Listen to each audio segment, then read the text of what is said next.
Good morning. So this morning it's good 60 degrees here in Florida, and today I worked on the bus a little bit yesterday, put the rub rail back on, and finished well, I got 2 more emergency exit stickers to take off the bus on the other side, and then all that will be done. I have to go down and get another one of those little eraser wheels from Napa. Those things are amazing to take off the stickers. So we're going to work on a couple other storage boxes, possibly the battery tray. Alright, so what I was going to do today is get that second door off here. I had to fit it because it was tapped down on the bottom. It separated the frame from the actual box, so I welded that back up. I'm going to take the hinges off.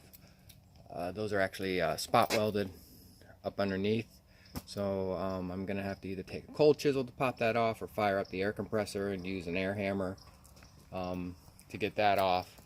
And I want to work on the battery tray.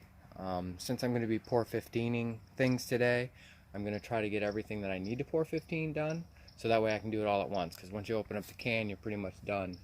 You should use it all up because you'll never get the can open again. I wanted to try to get this in epoxy primer, but that's not going to happen. I had to go into work a little bit yesterday, which kind of shot out half a day, but that's okay. We'll get her done. This is the products that I'm using for epoxy priming. It's the LP20 and then the LA20 hardener, and then it asks for VRO reducer, which is just a low VOC reducer. You could probably use LR12 or LR13, which is Limco's version, or Limco's reducer for their paints. But since this is the undercoating of the bus, and it's an industrial heavy duty kind of situation, so I just went ahead and ponied up the dough for the VRO reducer. That's 75 bucks a gallon right there, just for the reducer. So to give you an idea of the cost, it's sitting right there in those 4 cans of stuff. It's looking at around 230 some bucks. Again, to give everyone an idea, I think that'll probably get half the thing epoxy primed. I don't know. I'm thinking that's what it's going to be. Good use with my snap-on tools.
So as I was drilling it, of course this happens. Beep, beep, beep, beep. Drill bit broke off. Mercury in retrograde. That's all I gotta say. Ugh.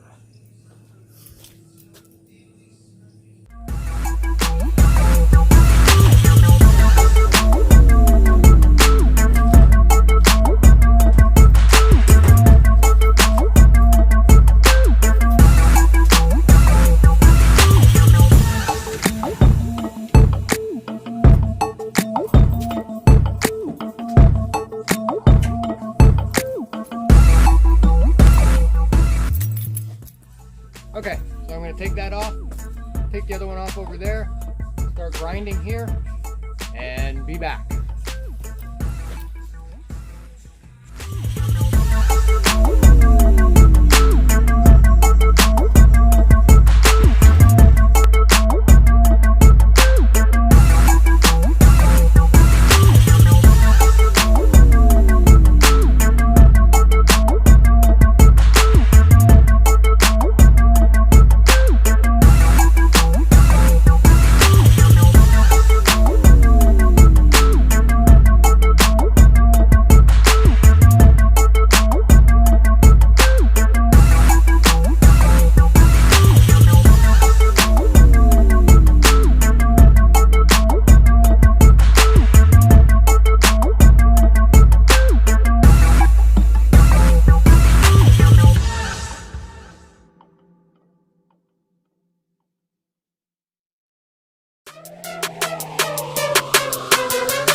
That's one half.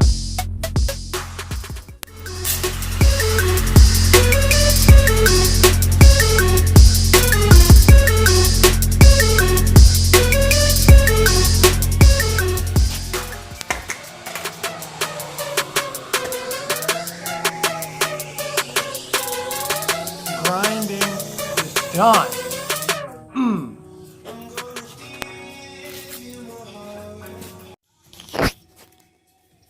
So after grinding it a little bit here, I was looking at my drip rail right there.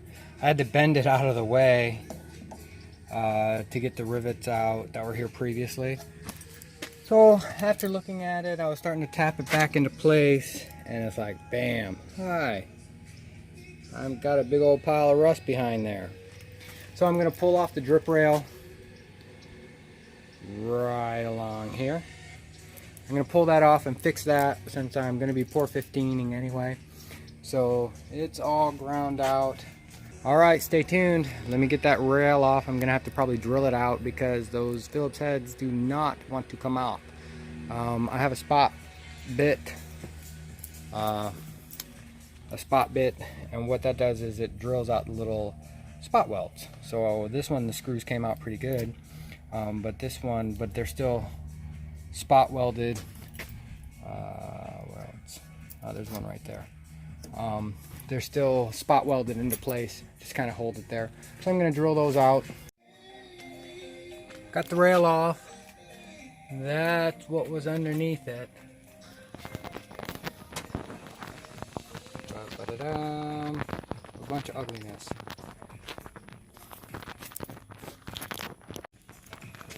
Now I know most people probably wouldn't go to this extreme, so I want this bus to last a while, and I'm going to be putting some single stage automotive paint on this, and I don't need any kind of rust coming back through. So that's why, I mean, some of you out there may be like, why is he going through all this trouble with this stuff? It's going to be forever. But it's really getting the foundation down, because after that, it's smooth sailing. You know, I don't need any surprises. I don't need rust bubbling back through, 6 months down the road after it's all nice and painted. So a little bit of time right now, and will be years of enjoyment later. Just running a little tape along it, so then I'll pour 15 it.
overview of the weekend.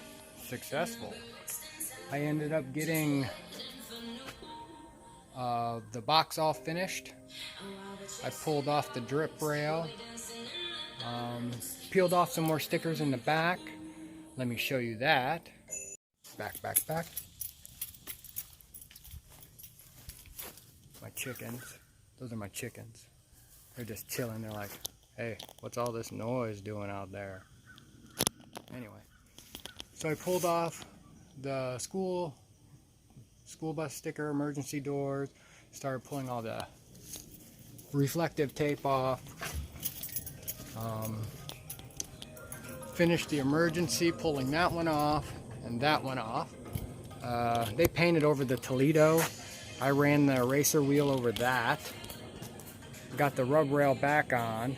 I went to do the battery tray right there, but the bolts were seized up, so I sprayed a little PV blaster on them, let those sit for a little bit, spray some more, you know, that kind of deal.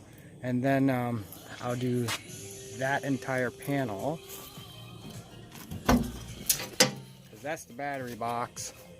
I'm going to clean it all up, do the exact same thing with the box here as I did there.